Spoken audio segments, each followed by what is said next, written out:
별이 파괴적인 외관 아래에서 실제로 우리 우주를 구성하는 원소를 생산한다는 사실을 알고 계셨나요? 물리학자 휴버트 리버스는 이렇게 말했습니다. 우린 모두 별가루입니다. 흥미롭지 않나요? 하지만 이것은 녹아내린 별을 둘러싼 수많은 미스터리 중 하나에 불과합니다.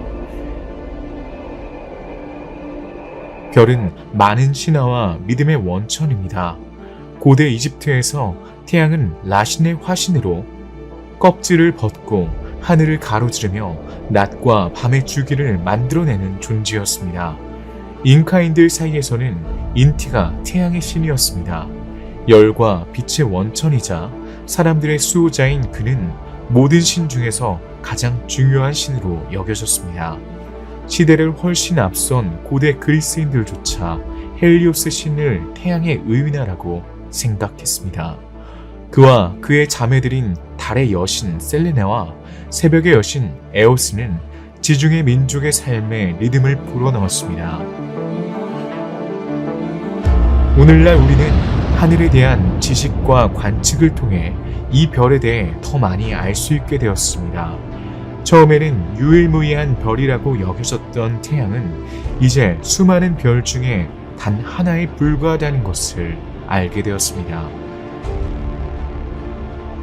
광채만큼이나 거대한 천체의 바다에서 한 방울의 물방울에 불과합니다.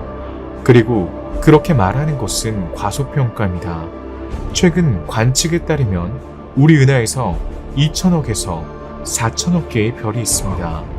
하지만 이 역시 관측 가능한 우주에 숨겨진 수조 개의 은하 중 하나에 불과합니다. 천문학적 수치를 너무 열심히 생각하면 현기증이 날 수 있습니다.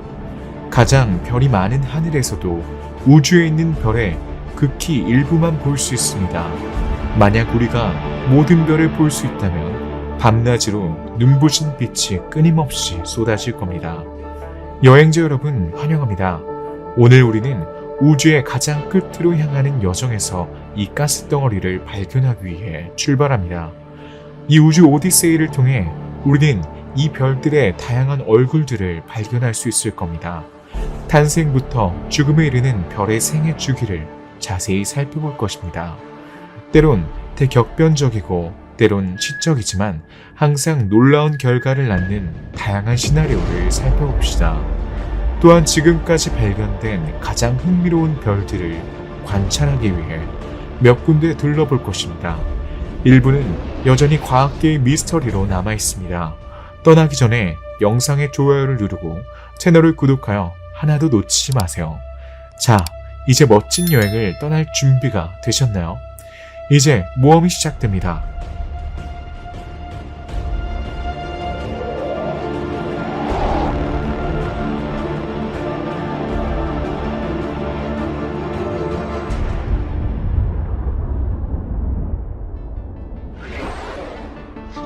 우리의 이웃인 목성은 우리가 가스 거인이라고 부르는 행성입니다.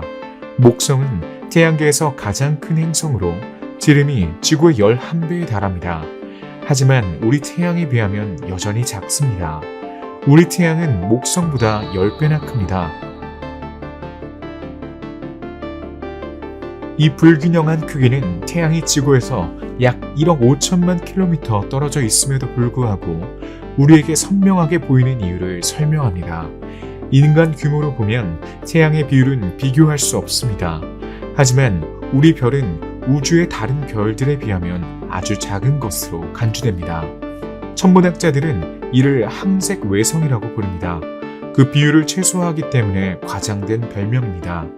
하지만 이 용어는 다른 별들의 거대한 크기를 고려할 때 우리 별을 완벽하게 묘사합니다.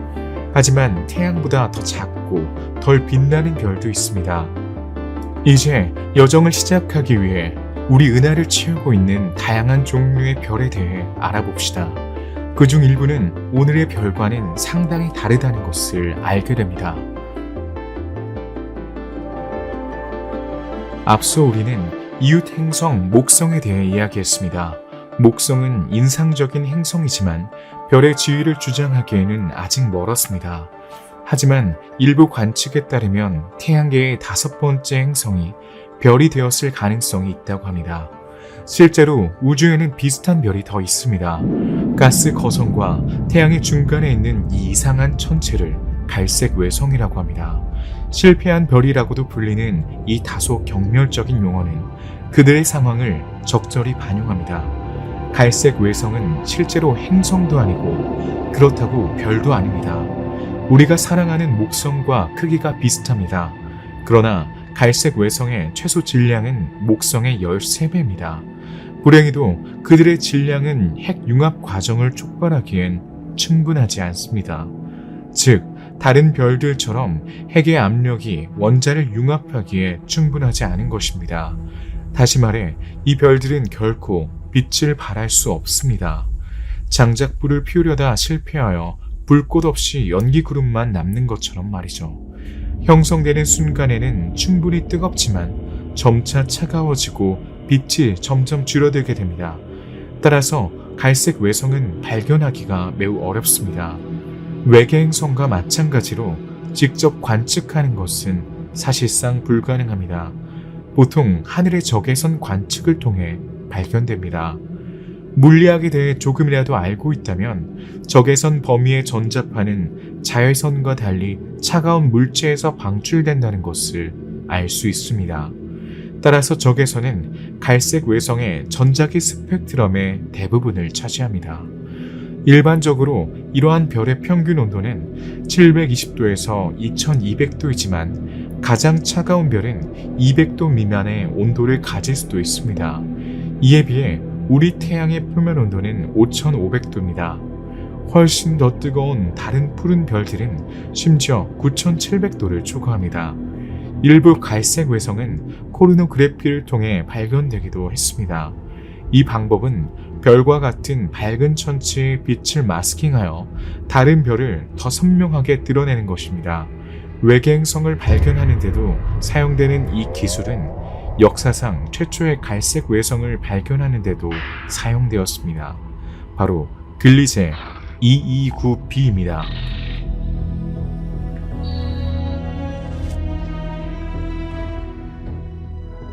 갈색 외성의 존재는 1960년대 초에 이미 예측되었지만 글리에스의 229b가 세상의 모습을 드러낸 것은 1995년이었습니다. 그 전까지 쌍둥이 별인 글리제 229a에 가려져 있었습니다. 글리제 229b보다 1000배 더 밝지만 태양의 절반 크기인 이 외계 행성. 이후 외계 행성 탐사 위성인 테스를 통해 이 신비로운 갈색 외성에 대해 더 많은 것을 알게 되었습니다. 처음에는 나사가 외계 행성의 통과를 탐지하기 위해 발송한 이 위성은 수많은 갈색 외성을 관측할 수 있었습니다. 테스 관측에서 눈에 띄는 특징은 이 실패한 별들이 목성과 기묘하게 닮았다는 것입니다. 이것이 지구에서 불과 6.5광년 떨어진 갈색 외성의 쌍성계에 대한 연구에 근거한 것입니다. 이들은 우리 태양계에서 가장 가까운 종류 별입니다. 2013년 천문학자 케빈 루먼이 발견한 후에 각각 루먼 16a와 루먼 16b로 명명되었습니다. 질량은 하나의 목성의 약 34배, 다른 하나는 목성의 약 29배입니다. 둘 다 약 1000도의 온도를 가지고 있습니다. 하지만 연구자들을 매료시킨 것은 이 이상한 별에 대기가 존재한다는 사실입니다. 관측 결과 목성에서 볼 수 있는 것과 같은 흐린 띠가 표면에서 발견되었습니다. 이 띠는 매우 격렬한 고속바람이 존재한다는 것을 나타냅니다. 이 바람은 대기를 혼합하고 별의 열을 재분배할 수 있습니다. 이는 걸프 스트림과 제트 기류와 같은 해류가 지구의 날씨에 미치는 영향을 연상시킵니다. 오늘날 이 갈색 외성은 여전히 연구 중입니다. 이러한 정지된 별은 태양계 밖의 대기 형성에 대해 더 많이 배울 수 있다는 점에서 흥미롭습니다. 그러나 별이 만들어지는 과정과 원자 융합에 필요한 조건을 이해하는 데도 중요합니다.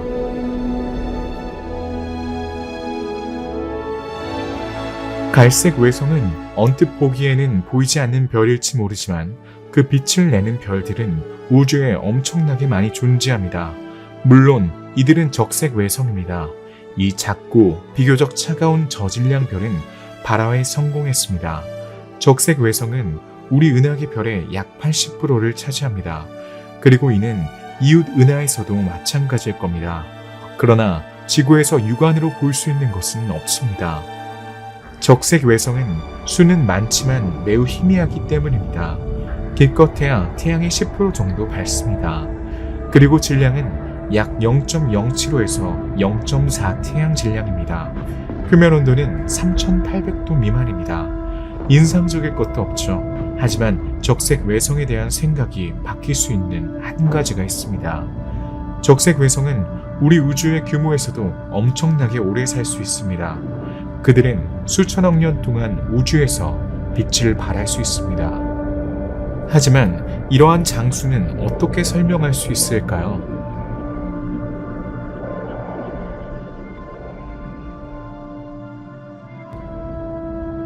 글쎄요, 우리는 이 별들의 본질을 살펴봐야 합니다. 모든 사촌들과 마찬가지로 적색 외성은 주로 수소로 이루어져 있습니다. 이 수소는 별의 중심에서 엄청난 중력의 힘으로 발생하는 핵융합 덕분에 헬륨으로 변한 다음 다른 무거운 원소로 변합니다. 이를 핵합성 또는 새로운 원소의 생성이라고 합니다. 헬륨은 수소 핵융합에 의해 생성됩니다. 그러나 적색 외성은 본질적으로 대류성 별이기 때문에 이 과정이 매우 느립니다. 즉, 헬륨은 별의 중심부에 축적되지 않고 별의 몸 전체에 고르게 순환합니다. 이러한 물질의 지속적인 혼합을 통해 적색 외성은 헬륨 보유량을 보존하여 시간이 지남에 따라 그 안정성을 보장할 수 있습니다. 따라서 빅뱅 이후 우리 우주가 탄생한 이래로 이런 종류의 별이 이미 수명을 다했다는 것은 이론적으로 불가능합니다. 적색 외성에 대한 또 다른 흥미로운 사실은 특정 무거운 원소의 함량입니다. 지금까지 우리는 금속이 없는 적색 외성을 관찰한 적이 없습니다. 이러한 원소의 존재는 적색 외성이 우주의 초기에 형성되지 않았다는 것을 말해줍니다. 스스로부터 이러한 원소를 합성할 수 있었던 훨씬 더 거대한 1세대 별이 죽었기 때문입니다. 적색 외성에 관심이 있으시다면 지금까지 발견된 가장 가까운 별이 이 범주에 속한다는 사실을 아셔야 합니다. 그 별의 이름도 알고 계실 겁니다. 바로 프록시마 센타우르입니다.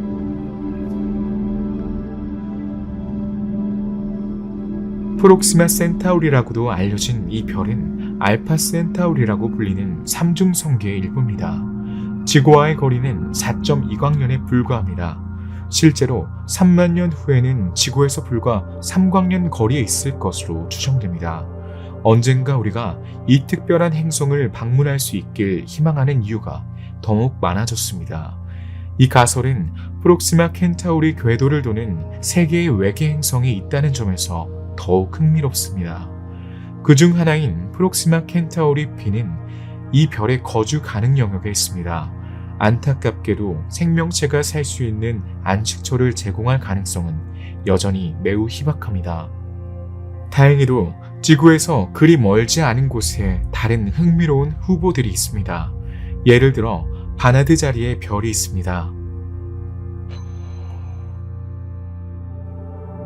뱀자리 별자리에 있는 이 작은 적색 외성은 지구에서 6광년 남짓 떨어진 곳에 있습니다. 천문학자들에게는 지금까지 관측된 것 중 가장 큰 고유 운동으로 하는 것을 알려져 있습니다.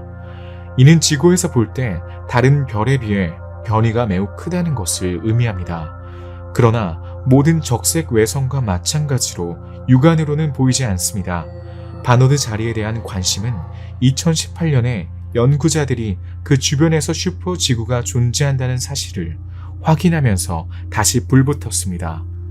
따라서 적색 외성 부근에 외계 행성이 존재하는 것은 매우 흔한 일로 보입니다. 즉, 잠재적으로 거주할 수 있는 세계를 찾을 가능성을 극대화하려면 망원경의 방향을 다른 유형의 별을 향하게 하는 것이 더 합리적입니다.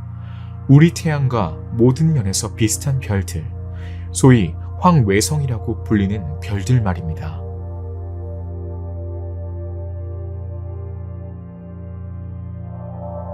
황외성은 의심할 여지 없이 천체 물리학자들에게 가장 잘 알려진 별입니다. 실제로 우리 태양도 이 범주에 속하기 때문에 행성계 내에서 태양의 행동과 역할을 직접 관측할 수 있습니다. 그러나 황외성은 우리 은하계의 별의 10%에 불과합니다. 이 낮은 수치는 상대적으로 짧은 수명으로 설명됩니다. 이 천체들은 평균 100억 년 동안 빛을 발하는 것으로 추정됩니다. 수천억 년의 적색 외성에 비해 황색 외성은 그 수명이 매우 짧습니다. 황외성은 또한 상대적으로 거대한 별입니다. 질량은 태양의 0.8배에서 1.2배 사이입니다. 따라서 성간가스의 작은 구름으로 형성될 수 있는 적색 외성과 달리 황외성은 대량의 물질이 축적되어야 생성됩니다.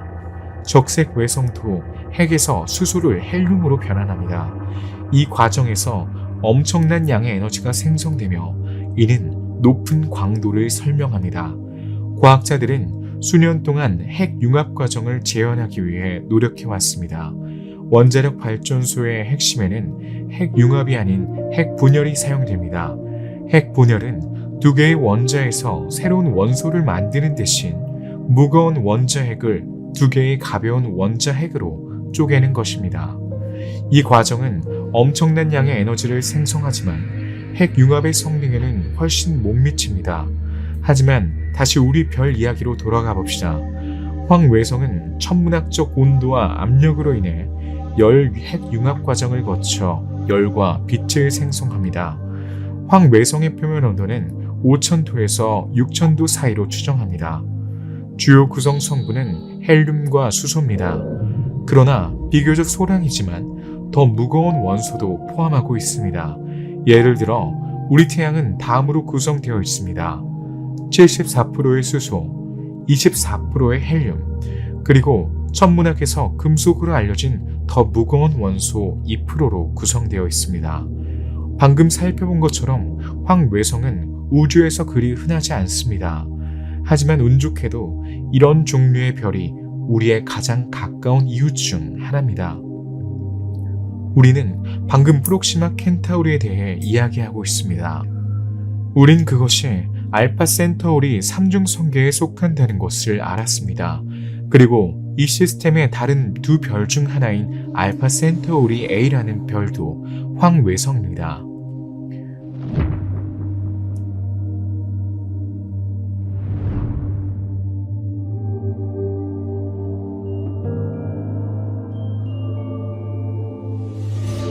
지구에서 보면 프록시마 센타우리의 빛을 완전히 가립니다.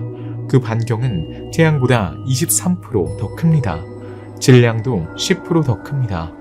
이는 알파 센타우리 A의 2배에 달하는 중원소가 풍부하기 때문입니다. 현재 알파 센타우리 A 궤도를 도는 행성은 발견되지 않았지만 소설 속에서는 이 별을 도는 가스 거인에 대해 알고 있을 것입니다. 이는 폴리페무스라 불립니다. 달 판도라의 하늘에서 볼 수 있는 행성입니다. 제임스 카메론 감독의 영화 아바타의 배경이 된 행성이죠.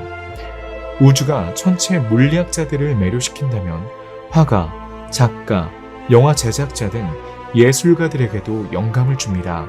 안타깝게도 폴리페무스의 위성 중 하나가 실제로 생명체의 고향이었다면 조만간 종말을 맞이하게 될 것입니다.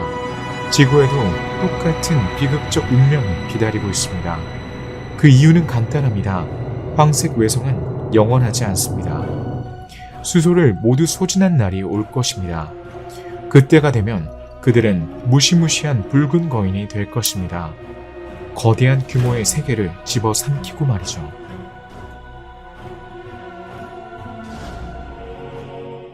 별의 탄생과 죽음을 관찰하기 위해 과거로 여행하는 꿈을 꿔본 적이 있나요? 그렇다면 좋은 소식은 지구에서 이런 단계를 볼 수 있다는 것입니다. 우리 태양이 노년에 어떤 모습일지 알아보려면 오리온 자리로 여행을 떠나보세요. 가장 유명한 붉은 거인 자리 중 하나이자 하늘에서 가장 밝은 베텔게우스 자리가 여기에 있습니다. 과학자들은 베텔게우스의 거리를 정확히 알 수 없지만 지구에서 약 500광년 떨어진 곳에 있는 것으로 추정합니다. 우리가 걱정할 정도는 아니지만 관측할 수 있을 만큼 가까운 거리죠. 그도 그럴 것이 베텔게우스의 반지름은 태양의 약 1000배에 달해 지금까지 발견된 별 중 가장 큰 별입니다. 심지어 적색 초고성의 범주에 속하기도 하죠. 만약 불행히도 태양을 대신하게 된다면 그 반경은 화성과 목성의 궤도 사이까지 뻗어 있을 겁니다. 엄청난 크기 때문에 베텔게우스는 태양 10만 개를 합친 것보다 더 많은 빛을 발산합니다. 하지만 원래 이 거리는 우리 태양과 크게 다르지 않았습니다. 그렇다면 정확히 무슨 일이 일어났을까요?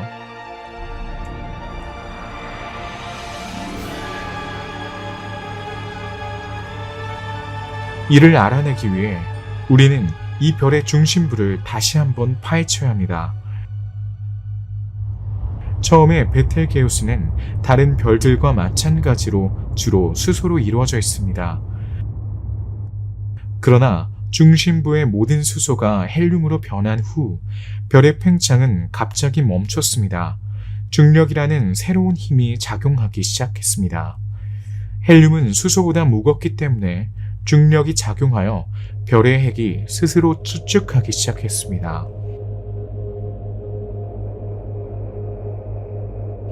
이때 압력과 온도는 1억 도 이상으로 치솟았습니다. 이 한계를 넘자 헬륨이 융합할 차례였습니다. 베텔게우스의 중심부에서는 헬륨 원자가 응축하며 탄소를 형성하고 이 과정에서 경이로운 양의 에너지를 생성합니다. 이 에너지는 매우 강하게 방출되어 별을 풍선처럼 팽창시킵니다. 바깥층은 중심부에서 멀어지고 냉각되기 시작합니다. 별은 밝은 노란색 빛을 잃고 주황색, 빨간색으로 변합니다. 이 현상은 적색 거인의 크기와 색조를 설명합니다. 둘째, 이러한 별에는 두 가지 주요한 결말이 있습니다. 핵 질량이 태양의 1.4배 미만인 경우 헬륨이 모두 소진되면 핵 융합 과정이 멈춥니다. 탄소 핵은 점차 불활성이 되고 별은 서서히 죽어갑니다. 맥동하는 핵에 의해 생성된 별의 바람은 별의 잔류빛에 의해 비춰진 외증을 소멸시킵니다. 따라서 붉은 거인은 행성 성운으로 알려진 웅장한 별 구름에 자리를 내어줍니다. 이 구름은 수십만 년 동안 천천히 계속 흩어질 것입니다. 이 성운은 고대의 빛나는 별들이 과거에 존재했던 유일한 흔적이 될 겁니다. 하지만 아직 아니죠. 실제로 별의 핵도 남아서 과거의 존재를 증명합니다.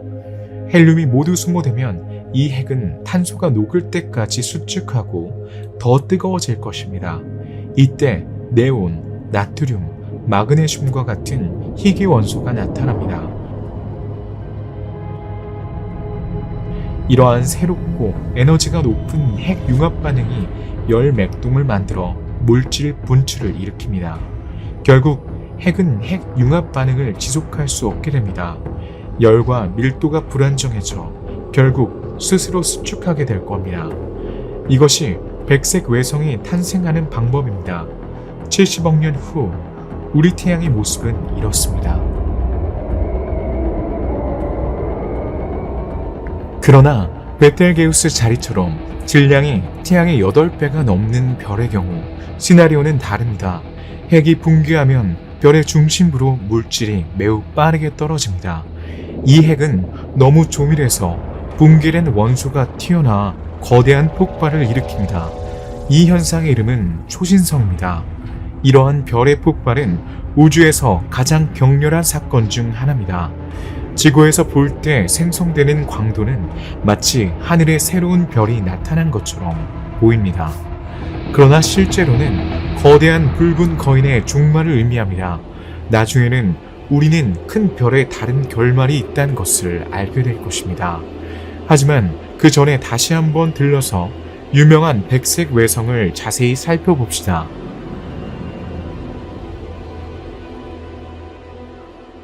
적색 거성은 사라진 후 종종 백색 외성에게 자리를 내어주곤 합니다. 하지만 이 작은 빛의 별들 뒤에는 어떤 신비가 숨겨져 있을까요?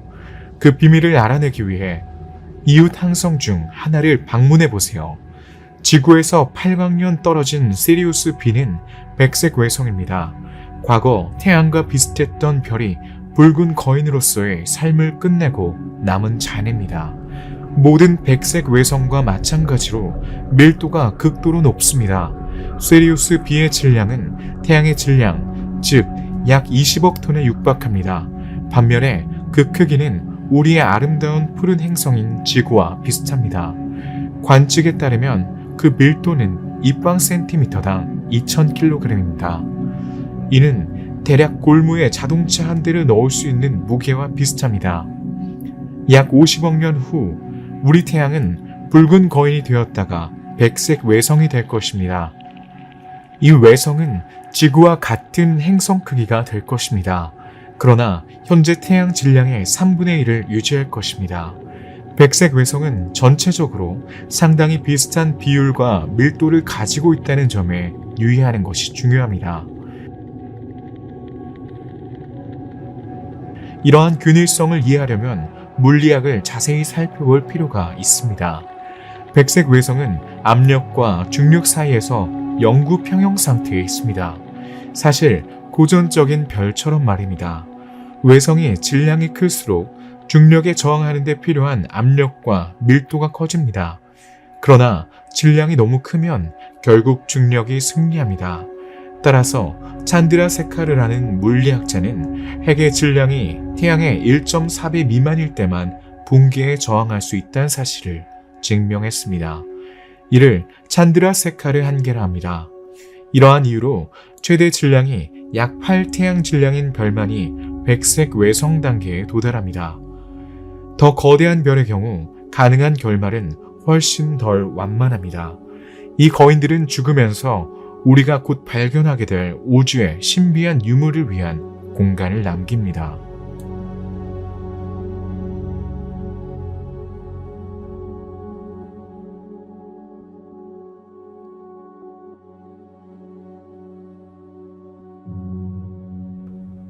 백색 외성은 또한 발견하기가 매우 어렵습니다. 시리우스 B의 경우 직접 발견되지 않았습니다. 천문학자들은 이웃인 시리우스 A를 먼저 관측했습니다.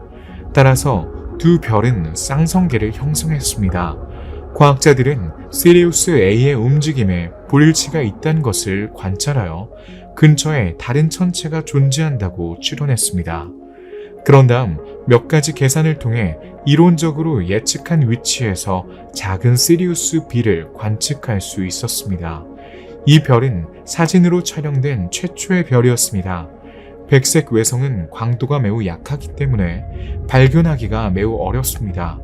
나사는 심지어 어떤 것은 100W 전구보다 밝지 않다고 설명합니다. 사실 백색 외성은 초기엔 매우 밝을 수 있지만 더 이상 에너지원이 없기 때문에 서서히 식어갑니다. 그런 다음 밝기와 열을 잃고 수십억 년이 지나면 흰색에서 검은색으로 변합니다. 이 시점이 되면 이론적으로 항성계 진공만큼 차가워집니다. 백색 외성의 내부 구조도 시간이 지남에 따라 변합니다. 처음에는 별이 붕괴된 직후에 백색 외성은 여전히 매우 활력이 넘칩니다. 이온과 전자는 빛의 속도에 가까운 속도로 자유롭게 움직입니다. 그러나 열이 점진적으로 손실되면서 이온은 이러한 이동성을 잃게 됩니다. 그런 다음 이온은 스스로를 재배열하며 결정 격자를 형성합니다. 결과적으로 백색 외성 부피의 대부분은 일종의 거대한 다이아몬드가 될 것입니다. 안타깝게도 이 결정의 구조는 지구에서 발견되는 다이아몬드와 다를 것입니다. 따라서 백색 외성의 심장을 채굴하여 큰 돈을 벌 수 있을 거란 기대는 하지 않는 게 좋겠습니다. 또한 이러한 구조적 변형은 별의 크기나 적어도 별의 남은 부분에는 영향을 미치지 않습니다. 모든 백색 난쟁이는 검은 난쟁이가 될 운명입니다.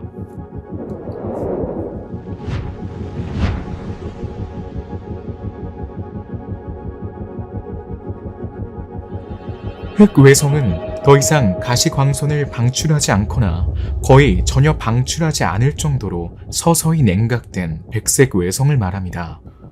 게다가 더 이상 큰 열을 방출하지 않기 때문에 직접 관측이 불가능합니다. 따라서 흑외성은 백색 외성보다 발견하기가 훨씬 더 어렵습니다. 현재까지 흑외성의 존재는 이론적으로만 알려져 있습니다. 흑외성은 직감적적으로 발견된 적이 없습니다. 흑외성의 존재를 증명하는 가장 간단한 방법은 운동이 이론적 궤적을 따르지 않은 것처럼 보이는 특정 별을 직접 관측하는 것입니다. 이러한 관측은 중력 효과로 인해 천체의 궤도를 흐트러뜨리는 거대한 물체가 근처에 있다는 것을 의미합니다.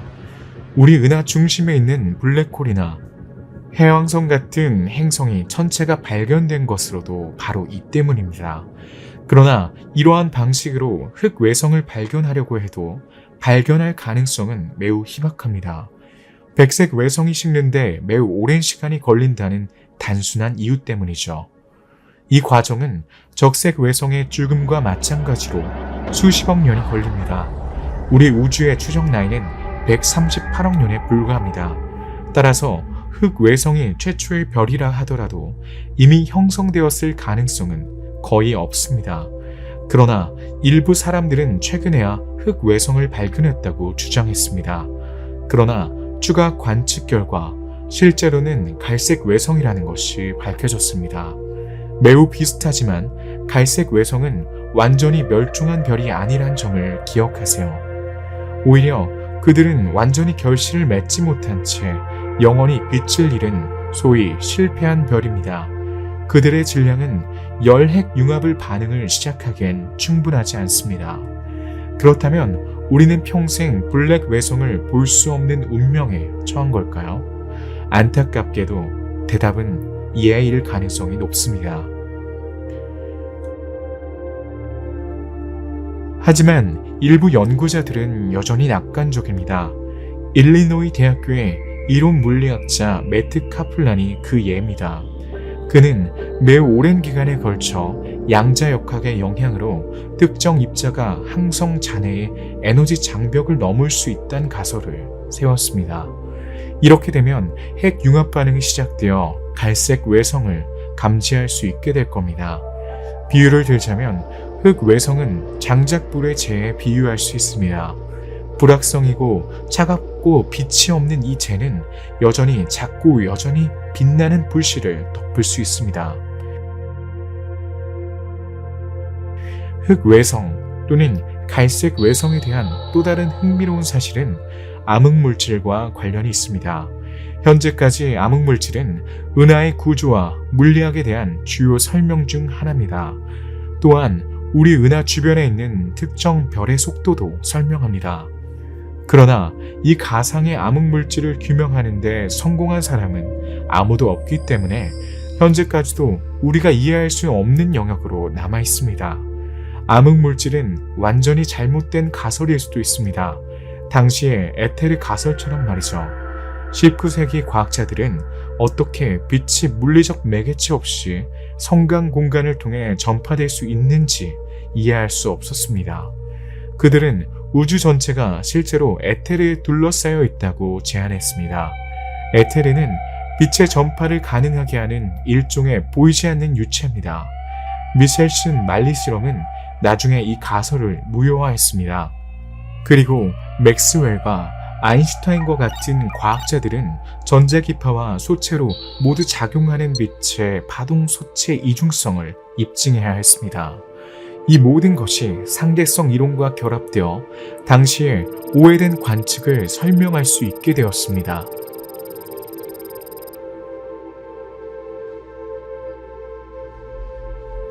다시 암흑물질로 돌아와서 암흑물질의 정체가 아직 밝혀지지 않았기 때문에 수년 동안 많은 설명이 제시되었습니다.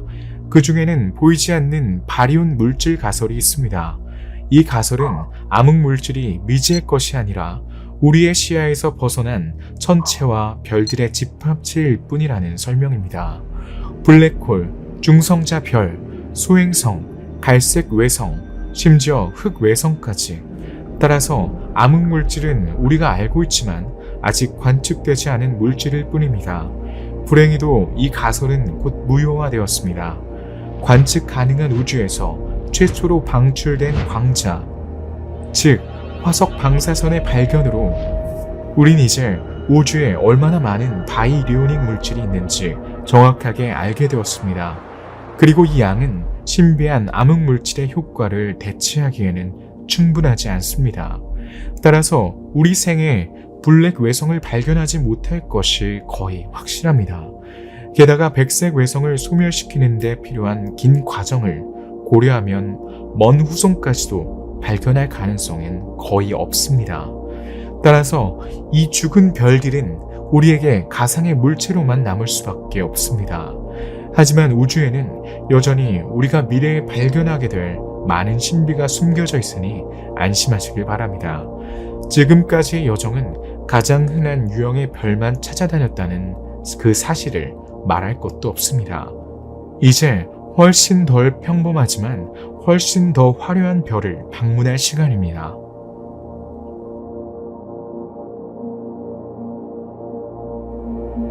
우리 태양은 우리 은하에서 가장 큰 별과는 거리가 멉니다. 그리고 어떤 의미에서 이는 좋은 소식입니다. 태양의 질량과 온도는 앞으로 수억 년 동안 우리에게 열과 빛을 제공하는 데 이상적입니다. 만약 태양이 더 컸다면 지구의 생명체가 발달하지 못했을 가능성은 높습니다. 또한 태양은 훨씬 더 일치적이었을 것입니다. 우리 은하계에는 수명이 짧은 초질량 별들이 숨어있기 때문에 우린 이 사실을 너무나 잘 알고 있습니다. 그들은 푸른 거인이라고 불립니다.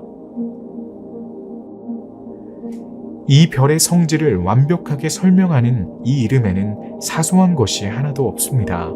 청색 거성은 크기와 온도가 상상을 초월하는 괴물 같은 별입니다.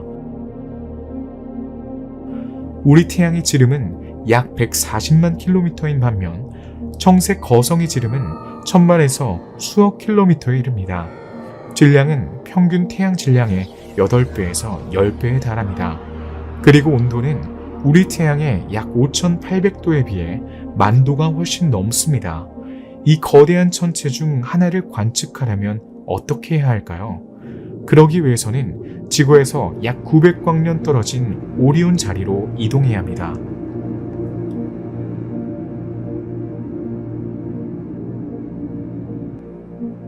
매우 먼 거리지만 지구에서 이 별을 볼 수 있습니다. 이 우주의 거인은 다름 아닌 하늘에서 6번째로 밝은 별로 알려진 푸른 초거성 리겔입니다. 우리 태양보다 약 80배 더 크고 4만 배 더 밝습니다. 하지만 이거는 과시광선 스펙트럼에서 방출되는 빛에 해당합니다.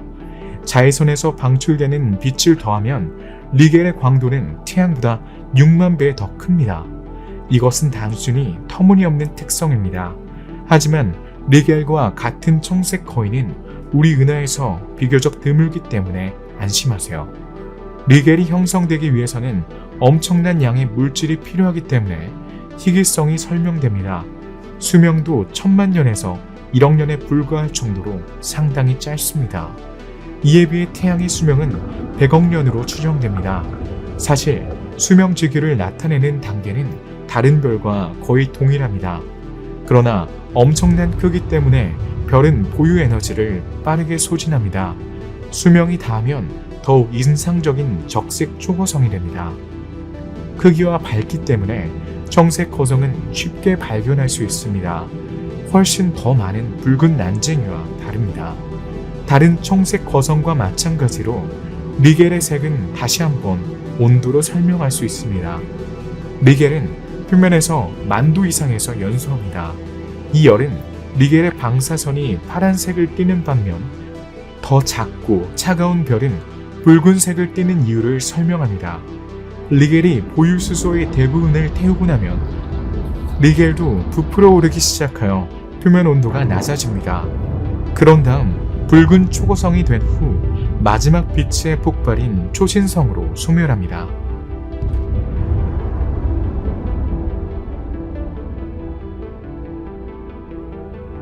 지금까지 우리는 다양한 색의 별들을 만나보았습니다. 약 3,000도 부근의 별은 주로 붉은색이었습니다. 4,000도 부근의 별들은 주황색이 지배적입니다.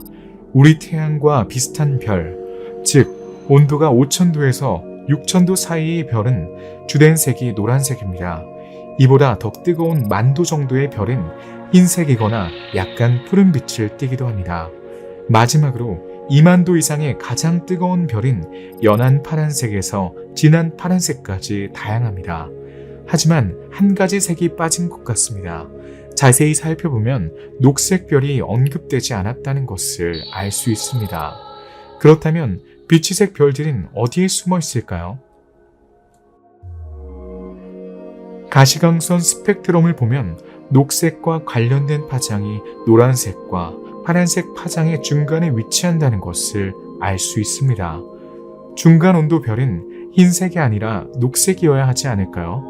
이 현상을 이해하려면 별의 색상 분류로 들어가야 합니다. 사실 이는 지나치게 단순화되어 있습니다. 그래서 그들은 부분적으로 틀렸습니다. 별은 완전히 빨갛거나 완전히 파랗지 않습니다. 별은 X선, 적외선, 자외선 등 눈에 보이지 않는 파장을 포함하여 매우 광범위한 스펙트럼에 걸쳐 파장을 방출합니다. 또한 모든 가시 파장에서도 방출됩니다. 따라서 청색 거인은 적색광, 황색광, 그리고 물론 녹색광에도 전파합니다. 그러나 별의 온도에 따라 이러한 색의 비율이 달라지므로 매우 뜨거운 별은 빨간색보다 파란색 빛을 더 많이 방출합니다. 이제 중간 온도의 별은 거의 같은 비율의 녹색, 청색, 적색 빛을 방출합니다.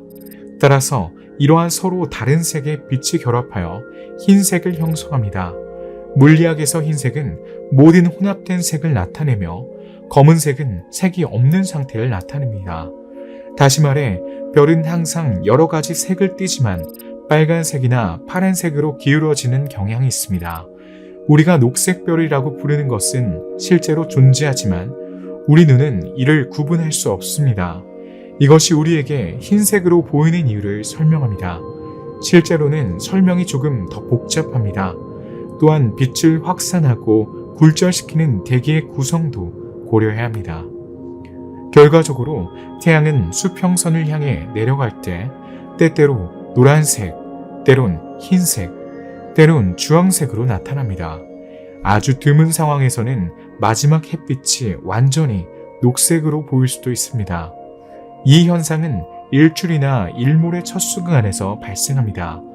특정 대기 조건에서 청색광은 대기 중으로 확산됩니다. 반면에 적색광은 수평선 아래로 굴절됩니다. 그 결과 대부분의 녹색빛이 남아 녹색광선이라는 희귀한 현상이 발생합니다.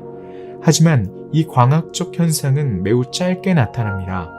따라서 실제로 볼 가능성은 희박합니다. 어쨌든 이 녹색별이 온도 기반 색상 분류에 포함되지 않은 이유를 알 수 있습니다.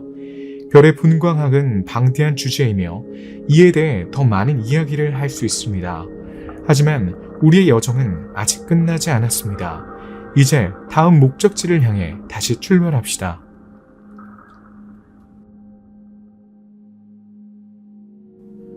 은하계를 가로질러 수백만 광년을 여행한 후 이제 시간여행을 할 차례입니다. 우린 다양한 유형의 별과 별의 행동을 설명하는 물리 법칙을 관찰할 수 있었습니다. 이 모든 것에 질서를 부여하려면 별의 탄생을 관찰하기 위해 시간을 거슬러 올라가야 합니다. 이 목적지를 위해 우리는 우리 태양계 내에 머물러 있을 겁니다. 50억 년 전으로 거슬러 올라가 별의 탄생을 목격해 봅시다.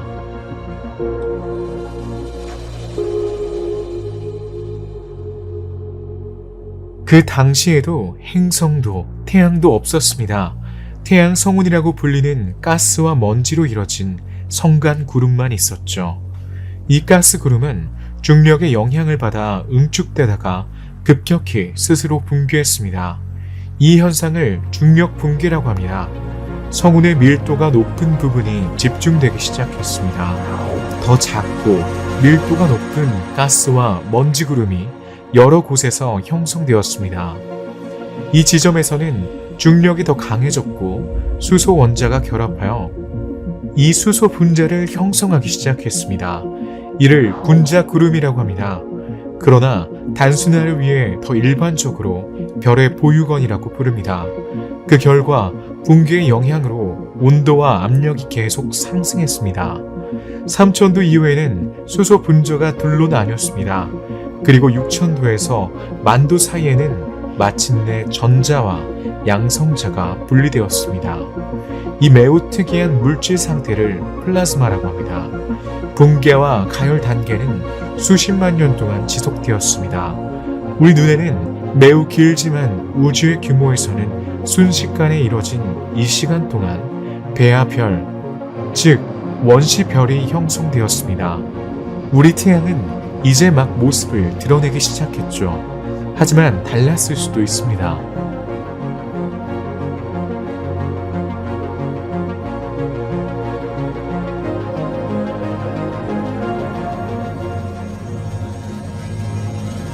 원시별이 형성되면 세 가지 시나리오가 가능합니다.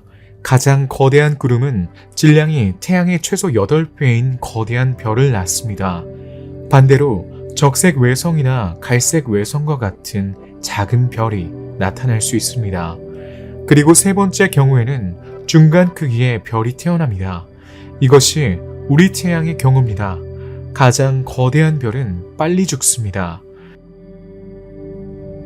그들은 적색 초거성으로 변하고 결국 유형2 초신성으로 폭발합니다.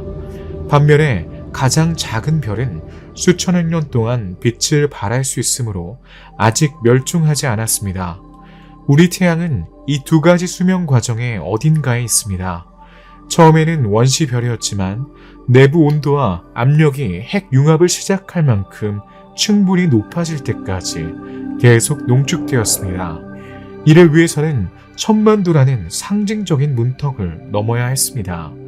이 시점에는 쪽이 태양의 내부 압력은 태양을 압박하는 중력을 상쇄할 수 있을 만큼 충분히 강해졌습니다. 그 후 태양은 주 계열로 알려진 안정 단계에 접어들었습니다. 태양은 우주로 방사되기 시작하여 주변을 빛으로 목욕시키고 주변의 항성 공허를 점차 따뜻하게 했습니다. 강한 중력의 영향으로 흡수되지 않은 주변 물질이 어린 별 주위로 몰리기 시작했습니다. 물질의 축적을 통해 행성은 점차 형태를 갖추기 시작했고 오늘날 우리가 알고 있는 태양계로 정점을 찍었습니다. 이 격렬한 활동 기간 동안 지구의 삶은 그다지 즐겁지 않았다고 말해도 충분합니다.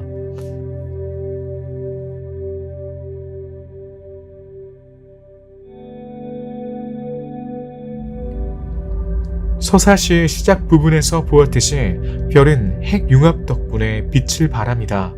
그래서 거의 50억 년 동안 우리 태양의 핵은 우주 원자로와 같은 역할을 했습니다.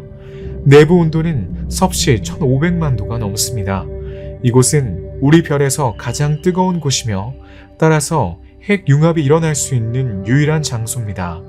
수소 원자가 융합하여 헬륨 원자를 형성합니다. 따라서 태양의 핵은 태양이 방출하는 에너지의 원천입니다. 하지만 태양의 핵은 전체 부피의 1%에 불과합니다.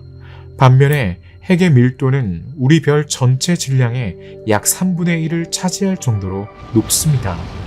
더욱 흥미로운 점은 수소 원자의 단순해 보이는 핵 융합 반응이 실제로는 매우 복잡하다는 것입니다.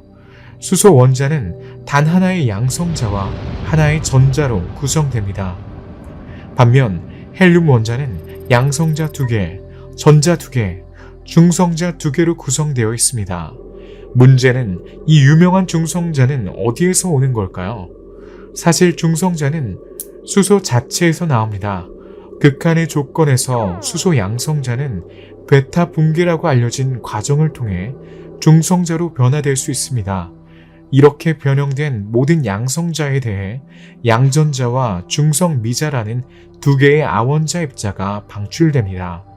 중성미자는 물질과 상호작용하지 않는다는 점에서 독특합니다. 중성미자는 방출되어 우주를 자유롭게 이동합니다. 반면에 양자는 반물질 입자입니다. 양자는 전자와 정반대이므로 이 두 원소가 서로 교차할 때 엄청난 에너지 폭발로 서로 상쇄되어 열을 발생시킵니다.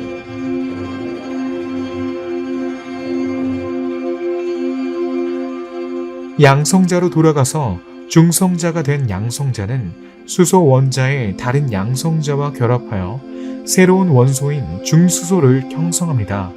그런 다음 중수소는 헬륨3이 되고 두 개의 헬륨3 원자가 결합하여 가장 일반적인 형태의 헬륨인 헬륨4를 형성합니다.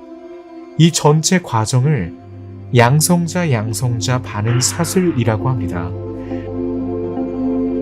우리가 빛나는 거대한 가스 덩어리로 알고 있는 별은 겉모습이 시사하는 것보다 훨씬 더 복잡합니다.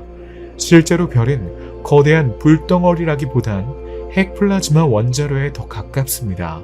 다행히도 별은 매우 효율적인 원자로는 아닙니다. 역설적으로 보일진 모르지만 그 부피에 비례하여 별에서 일어나는 핵 융합 반응은 매우 드뭅니다. 이것이 별이 수십억 년 동안 빛을 발할 수 있는 이유를 설명합니다. 또한 거대한 별일수록 더 빨리 소멸하는 이유기도 합니다. 핵이 더 조밀하고 뜨겁기 때문에 핵 융합 반응이 훨씬 더 빈번하게 일어납니다. 수소는 훨씬 더 빠르게 고갈되어 헬륨 핵 융합, 적색 거성, 그리고 마침내 백색 외성에 자리를 내어줍니다. 우린 적색 거성 베텔게우스 근처에서 중간 기착하는 동안 이 과정을 설명했습니다. 그러나 우린 이러한 유형의 별에 대해 가능한 결말 중 하나, 즉 행성 성운으로 사라지고 핵이 백색 외성으로 변하는 것 중 하나만 보았습니다. 하지만 베텔게우스 자리나 유명한 청색 거성과 같은 더 거대한 별의 경우 상황이 훨씬 더 복잡해집니다. 여행자 여러분, 이제 우주의 훨씬 더 적대적인 지역으로 넘어갈 차례입니다. 이제 헤아릴 수 없는 우주 사건에 대해 이야기를 할 테니 준비하세요. 우린 마지막 숨을 거두기 위해 10억 개의 태양보다 더 많은 빛을 방출하는 어떤 거인의 몰락을 목격하게 될 것입니다. 초질량 별이 죽으면 초신성이라는 대격변적인 폭발을 일으킵니다. 이 사건으로 방출되는 광도는 은하 전체의 광도를 초과할 수 있습니다. 초신성에는 유형 1A와 유형 2의 두 가지 유형이 있습니다. 여기서 말하는 거대한 별, 즉 질량이 태양의 8배가 넘는 별은 유형 2 초신성에서 발생합니다. 핵 융합 반응이 계속되면서 헬륨, 탄소, 산소와 같은 모든 원소가 고갈됩니다. 어느 시점에서 핵 융합열은 더 이상 중력을 상쇄하기에 충분한 압력을 생성하지 못합니다. 그러면 이 힘이 별의 핵을 압축하기 시작합니다. 이 시점에서 핵 융합이 재개됩니다. 그러나 더 이상 두 원자가 융합하는 것이 아니라 각 원자가 개별적으로 융합하기 시작하고 전자가 양성자와 결합하여 중성자를 형성합니다. 중성자만 나오면 중성자는 한계에 도달할 때까지 계속해서 압축을 반복합니다. 핵은 더 이상 압축할 수 없습니다. 이 수축이 갑자기 멈추면 경이로운 충격파가 발생하여 엄청난 양의 물질이 방출됩니다. 별의 외층이 우주로 날아갑니다. 바로 초신성입니다.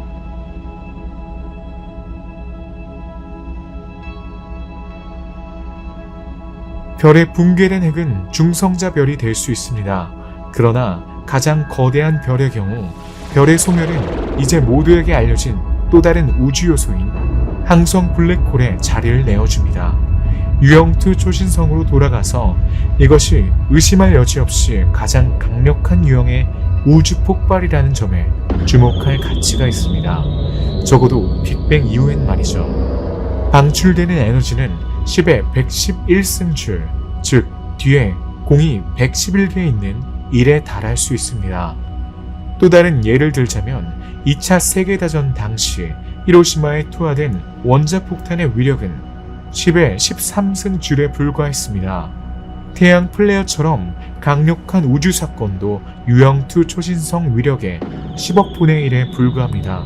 그리고 이건 우리가 사랑하는 베텔게우스에게 일어날 가능성이 있는 일입니다. 붉은 초거성인 베텔게우스는 연료가 다 떨어지면 반드시 폭발하여 일생 동안 태양의 수십억 배에 달하는 에너지를 방출합니다. 다행히도 이러한 초신성은 매우 드물기 때문에 우리가 그 폭발의 희생양이 될 가능성은 거의 없습니다. 하지만 베텔게우스가 우리 생에 폭발한다면 640광년의 거리에도 불구하고 지구에서 볼 수 있을 겁니다. 베텔게우스는 여전히 지구의 하늘에서 빛날 것이며 심지어 낮에도 볼 수 있을 겁니다. 초신성에는 덜 강력하지만 더 흔한 또 다른 유형이 있습니다. 이것은 1A형 초신성입니다. 이건 백색 외성에 의해 발생합니다. 선험적으로 무해한 백색 외성은 그럼에도 불구하고 다른 별에 가까워지면 위험합니다. 이 항성계에서 백색 외성은 강한 중력 인력으로 인해 물질을 계속 축적합니다. 어떤 의미에서는 이웃별을 흡혈하여 질량을 증가시킨다고 할 수 있습니다. 그리고 태양 질량의 1.4배 이상으로 질량이 너무 커지면 위에서 언급한 찬드라 세카르 한계를 초과합니다. 그때부터 문제가 시작됩니다. 분기가 재개되어 외소별은 필연적으로 1A형 초신성으로 폭발합니다. 여기서도 방출되는 힘은 엄청납니다. 그러나 이 사건의 크기는 명백히 2형 초신성보다 작습니다. 1A형 초신성의 예상 출력은 약 1045줄입니다. 하지만 이 강력한 항성 폭발은 파괴적이긴 하지만 장엄한 광경이 뒤따릅니다. 성간 공간의 구조에 성운이라고 불리는 지울 수 없는 상처를 남깁니다. 거의 1000년 전 초질량 별이 폭발하면서 생긴 크랩 성운이 바로 그 예입니다. 이 폭발에 대한 가장 놀라운 사실 중 하나는 1054년 중국 천문학자에 의해 관측되었다는 것입니다. 이는 초신성을 직접 관측한 최초의 사례 중 하나로 오늘날까지도 그 기록이 남아 있습니다. 초신성은 우리 은하계에서 30년에 한 번씩 발생하는 점을 고려할 때 이는 다행스러운 일입니다. 대부분은 관측을 피합니다. 유형2 초신성은 훨씬 더 잘 보이지만 훨씬 더 희귀합니다. 그 결과 최근 수십 년 동안 직접 관측된 적이 없습니다. 그러나 유명한 성운을 포함한 그 잔해는 수천 년 동안 볼 수 있습니다. 방금 언급한 중성자 별도 마찬가지입니다. 이 매우 특별한 별들은 다른 별들에겐 백색 외성에 해당합니다. 하지만 그 특징과 그 속에 담긴 신비는 우리의 호기심을 더욱 자극합니다. 이제 여정을 계속 이어가면서 자세히 살펴보도록 하죠. 연료가 고갈되면 태양 질량 8보다 큰 별은 불안정해집니다. 핵에서 더 이상 핵 융합이 일어나지 않으므로 중력에 대항할 힘이 남지 않고 별은 스스로 붕괴하기 시작합니다. 이때가 바로 핵이 압축되는 시기입니다. 핵이 수축하고 온도가 치솟아 수십억 도에 이릅니다. 이러한 극한 조건에서는 우리가 알고 있는 물리학 법칙이 더 이상 적용되지 않습니다. 물질은 점점 더 응집되어 전자가 원자 핵과 합쳐지는 지경에 이릅니다. 양성자와 전자가 사라져 중성자가 형성됩니다. 중성자가 최대한 뭉쳐서 초신성이 만들어집니다. 이 엄청난 폭발 뒤에는 이제 중성자로만 구성된 별의 핵이 남아 있습니다. 그래서 중성자 별이라는 이름이 붙었습니다. 보시다시피 이 별들은 사실 초질량 별의 시체입니다. 이제 압축이 불가능하거나 거의 불가능한 물질로 만들어졌기 때문에 밀도가 엄청납니다. 지름 10에서 20km의 구치에 들어있는 태양의 질량을 상상해보세요. 명왕성과 같은 별이 중성자 별과 같은 밀도를 가지고 있다면 박테리아보다 크진 않을 것입니다. 상상하기 어렵지 않나요? 게다가 쌍성계의 행성이나 별은 때때로 중성자 별 궤도를 계속 돌기도 합니다. 그리고 이것은 초신성 폭발에도 불구하고 말이죠. 중력이 얼마나 중요한지 알 수 있죠. 사실 중성자 별이 더 이상 압축되면 항성 블랙홀로 변할 정도로 중력은 매우 중요합니다. 이는 매우 드물지만 가장 거대한 별에서 일어나는 일입니다.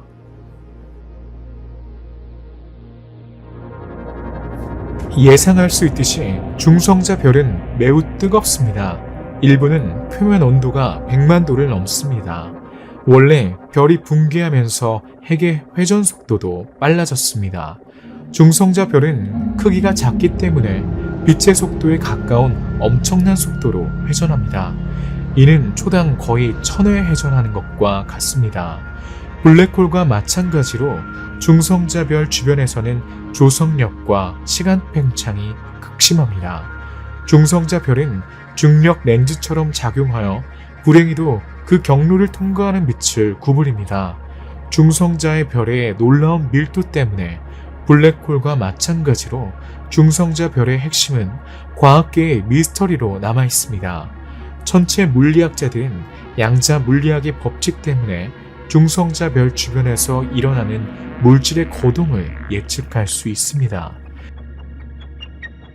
원자, 핵, 전자, 중성자는 서로 배열하여 매우 다른 구조의 층을 형성합니다. 모양이 다르기 때문에 이를 핵 페이스트라고 부릅니다. 우리가 요리하는데 익숙한 파스타처럼 다양한 모양을 취할 수 있기 때문에 쉽게 분류할 수 있습니다. 하지만 이 모든 것은 아직 이론에 불과합니다. 중성자 별의 수수께끼를 풀지 못할 수도 있습니다. 하지만 한 가지 확실한 것은 중성자 별은 매우 강력한 자기장을 가지고 있다는 것입니다. 이 자기장은 일반적으로 별의 자전축과 정렬되지 않습니다. 북극과 남극에서는 강력한 전자기파 빔이 방출되어 일정한 간격으로 우주를 휩쓸고 지나갑니다. 그리고 이 광선 중 하나가 지구를 통과하면 우린 이를 감지할 수 있습니다. 이 스윕은 주기적이기 때문에 이 현상은 시간이 지남에 따라 반복됩니다. 이런 식으로 우리를 향해 파동을 전파하는 중성자 별을 맥동하는 별 또는 펄서라고 합니다. 맥동하는 별은 자전 속도에 따라 분류됩니다. 자전 속도가 빠를수록 우리가 볼 때 더 빨리 깜빡입니다. 이러한 속도는 펄서에서 생성되는 파동의 유형과도 상관관계가 있습니다. 펄서는 대부분 전파를 보내지만 가장 빠른 펄서는 X선과 감마선까지 방출합니다. 가장 강력한 것은 마그네타라고도 불리지만 그 이상한 행동은 아직 잘 이해되지 않고 있습니다. 우리 우주의 다른 모든 것과 마찬가지로 펄서도 시간에 영향을 받습니다. 방사선을 통해 점차적으로 에너지를 잃으면서 결국 속도를 잃고 분당 몇 회전밖에 할 수 없게 됩니다. 어쨌든 펄서는 우주적 규모에서 매우 정확한 시간을 기준을 제공하기 때문에 천문학에서 여전히 매우 유용합니다. 일반적으로 중성자 별은 극도의 밀도가 물질의 거동에 미치는 영향을 이해하는 데 매우 중요합니다. 중성자 별은 양자 물리학 이론과 일반 상대성 이론을 구체화하는 데 사용됩니다. 어쩌면 이 두 가지 위대한 이론을 통합하는 열쇠가 중성자 별의 핵심에 있을지도 모릅니다. 더 많은 발견을 기다리는 동안 우린 특별한 속성을 가진 이 매혹적인 별에 감탄하지 않을 수 없습니다.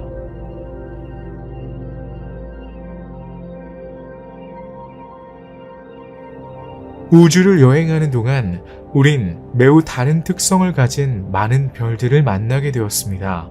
때로는 오래되고, 때로는 새롭고, 때론 거대하고, 때론 작은 별들은 우리가 상상했던 것보다 훨씬 더 다양합니다.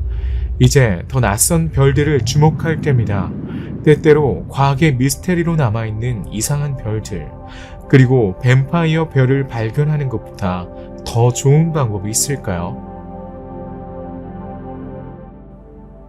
이 무시무시한 이름 아래에는 언뜻 보기엔 그렇지 않은 별들이 숨어 있습니다. 백색 외성을 기억하시나요? 우린 그들의 운명이 길고 지루한 태화 끝에 흑 외성으로 끝나는 것을 보았습니다. 하지만 일부는 마지막 말을 하지 않은 것 같습니다. 백색 외성이 이원계의 일부가 되는 것은 드문 일이 아닙니다. 그들은 여전히 주 순서에 있는 별을 동반합니다. 그렇다면 백색 외성은 이러한 조건에서 무엇을 하고 있을까요? 근접성과 인력이 충분하다면 백색 외성은 말 그대로 이웃별에서 물질을 찢어낼 수 있습니다. 그 주위에 적색 원반이 형성됩니다. 이렇게 물질이 증가하면 백색 외성의 온도가 크게 상승하여 냉각될 운명에 처하게 됩니다. 온도가 섭씨 1억 도 이상까지 올라간다면 핵융합이 재개될 수 있습니다. 백색 외성이 동반자로부터 충분한 물질을 빨아들이는 데 성공하면 1A형 초신성이 생성됩니다. 이것이 앞서 설명한 내용입니다. 폭발 후 백색 외성은 중성자별이 됩니다. 그러나 다른 경우에는 이 과정이 끝나지 않습니다. 백색 외성은 물질을 빨아들이지만 초신성이 형성되기 전에 이와 비슷하지만 덜 강력한 현상이 발생합니다. 이를 간단히 노바라고 합니다. 따라서 백색 외성은 빨아들인 물질을 배출한 후에도 온전한 상태로 남아있다가 다시 동반된 별을 삼키기 시작합니다. 그리고 신성은 몇 번이고 반복됩니다. 이는 특히 아레스 오피우치의 경우에 해당합니다. 같은 이름의 별자리에 있는 이 백색 외성은 지구에서 약 5,000광년 떨어진 곳에 있습니다. 1898년 발견된 이래로 이미 6번이나 폭발한 신성이기도 합니다. 가장 최근의 폭발은 2006년에 일어났으며 가까운 장래에 이 현상이 반복될 가능성이 높습니다. 최근에는 2020년 케플러 망원경 기록 보관소에서 비슷한 현상이 발견되었습니다. 이 사건의 발원지는 백색 외성과 갈색 외성으로 구성된 쌍성계로 스펙트럼의 반대편 끝에 있는 두 개의 별인 것으로 추정됩니다. 폭발하는 동안 시스템의 광도는 1600을 곱했습니다. 이러한 특정 조건에서 백색 외성은 대격변 변광성이라고 불립니다. 그러나 천문학자들에게 놀라운 발견으로 다가온 다른 유형의 변광성도 있습니다.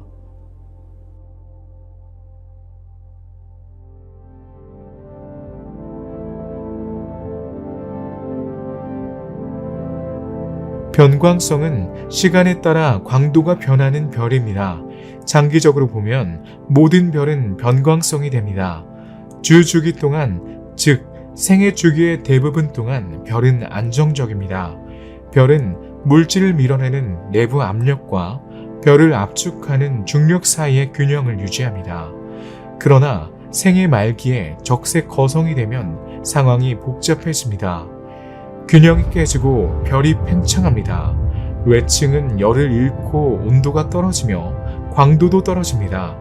그러나 중력은 주기적으로 팽창을 대신합니다. 이 시점에서 압력과 온도가 상승하고 별은 광채를 되찾습니다. 따라서 적색 거성의 광도 변화를 관찰하는 것은 드문 일이 아닙니다.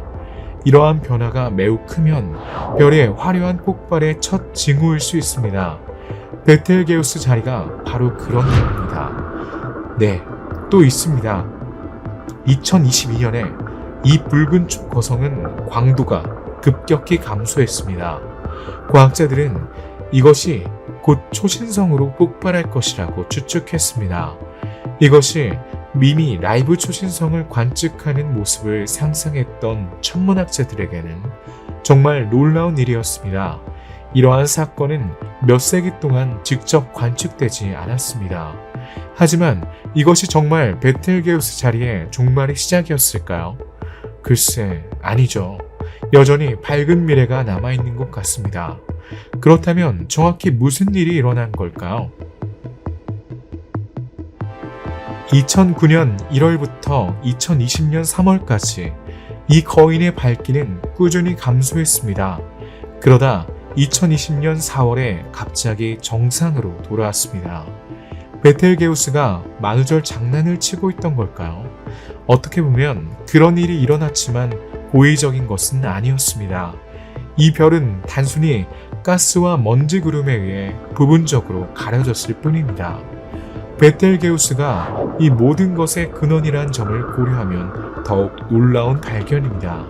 실제로 베텔게우스는 불안정하기 때문에 거대한 가스 거품을 방출했을 것이고, 이 가스가 냉각되면서 응축되어 주변 먼지를 가두었을 것입니다. 따라서 붉은 거인 앞에 불투명한 클러스터가 형성되어 표면을 가리고 있습니다. 이 놀라운 현상은 매우 드문 일이며, 이는 첫 번째 관찰 중에 과학자들의 이해를 설명합니다. 그러나 물질 분출로 인한 밝기 변화는 폭발성 별이라는 용어로 함께 그룹화된 다른 별에서도 발생합니다. 또한 별이 다른 궤도 천체에 의해 부분적으로 가려지는 경우도 발생합니다. 이는 두 개의 별이 연속적으로 서로 앞을 지나가는 쌍성계에서 발생합니다. 또한 행성이 우리 관점에서 별 앞을 지나갈 때도 마찬가지입니다. 실제로 이 천체 통과 방법을 통해 언뜻 보기에는 보이지 않는 외계 행성이 얼마나 많이 발견되었는지 알 수 있습니다. 가변성은 일반적으로 두 가지 범주로 나뉩니다. 광도 변화가 별 고유의 현상에 기인하는 내재적 변광성, 그리고 외적 변광성은 외부의 원인에 의해 변하는 별입니다. 이 모든 것이 별이 얼마나 복잡한지 다시 한번 보여줍니다. 무궁무진한 수수께끼와 매혹의 원천인 별은 우리 우주를 지배하는 법칙에 대해 더 많은 것을 배울 수 있게 해줍니다. 그리고 아직 언급하지 않은 마지막 유형의 별도 있습니다. 이제 성간 여행의 마지막 목적지로 우리 은하계에서 가장 먼 곳에 고립된 별을 찾아가 봅시다. 모든 형태의 활동과 물질로부터 멀리 떨어진 이곳에 외로운 별들이 숨어 있기 때문입니다.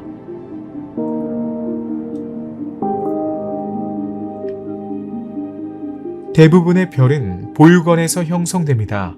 이 소위 분자 구름에서 가장 밝은 별이 태어나 점차 행성, 행성체, 소행성으로 이루어진 복잡한 시스템을 형성합니다. 하지만 모든 별이 그렇게 운이 좋은 것은 아닙니다. 불행한 운명으로 인해 일부 별들은 고립되어 우주에서 홀로 떠돌아야 하는 운명에 처하게 됩니다. 외톨이, 고아 또는 방랑자로 알려진 이 별들은 과학자들의 호기심을 불러일으켰습니다. 이 별들이 활동의 원천에서 멀리 떨어진 춥고 텅 빈 지역에서 형성되었을 가능성이 있을까요? 그렇다면 그러한 수수께끼를 어떻게 설명할 수 있을까요? 사실 가능성은 거의 없어 보입니다. 가장 일반적으로 받아들여지는 가설은 이 별들이 다른 모든 별처럼 발포 성단 내에서 형성되었다는 것입니다. 그런 다음 불운으로 인해 태어난 곳에 튕겨져 나와 우주를 표류하게 된 겁니다. 떠돌이 별을 연구하기에 흥미로운 장소는 작은 마젤란 성운입니다. 이것은 지구에서 약 20만 광년 떨어진 곳에 위치한 외소 은하입니다. 작은 마젤란 구름은 달이 지구의 위성인 것처럼 우리 은하수의 일종의 위성입니다. 망원경으로 이 구름을 가리키면 그 안에 있는 거대한 별의 거의 4분의 1이 표류하는 별이라는 것을 알 수 있습니다. 가장 일반적인 설명은 동적 분출입니다. 이는 별의 궤도의 구성이 원래 불안정했기 때문에 별이 튀어나올 때 발생합니다. 뉴턴의 제1법칙은 다음과 같이 설명합니다. 모든 물체는 힘이 가해지지 않는 한 그 물체가 있는 직선상에서 정지 상태 또는 균일한 운동 상태를 유지한다. 간단히 말해 이것이 관성의 원리입니다. 따라서 거대한 별을 궤도에 유지하기에 충분한 힘이 가해지지 않으면 별은 결국 항성 공허 속에서 방황하게 합니다. 충분히 강한 힘이 별을 궤도에서 밀어내는 경우에도 마찬가지입니다. 더 드문 시나리오는 거대한 초신성의 경우입니다. 쌍성계의 경우 두 항성 중 하나가 초신성에서 폭발하면 공통의 무게중심이 너무 약해져서 두 번째 항성을 궤도에 유지하지 못할 수 있습니다. 그러면 후자는 표류하게 됩니다. 더 드물게는 두 별이 충돌할 수 있습니다. 두 별이 합쳐져 하나의 별을 형성하고 그 자체의 운동으로 인해 원래의 항성계에서 방출됩니다. 마지막으로 길 잃은 별은 다른 별들로부터 바로 떨어져서 형성이 됩니다. 이 과정은 가스와 먼지가 밀집된 영역이 붕괴하여 별을 형성할 때 발생할 수 있습니다. 불행히도 다른 별을 끌어당길 만큼 질량이 충분하지 않은 별은 쌍성계를 형성할 수 없습니다. 따라서 그들은 무한한 우주 공간에서 오랜 방황과 고독의 삶을 살아야 합니다.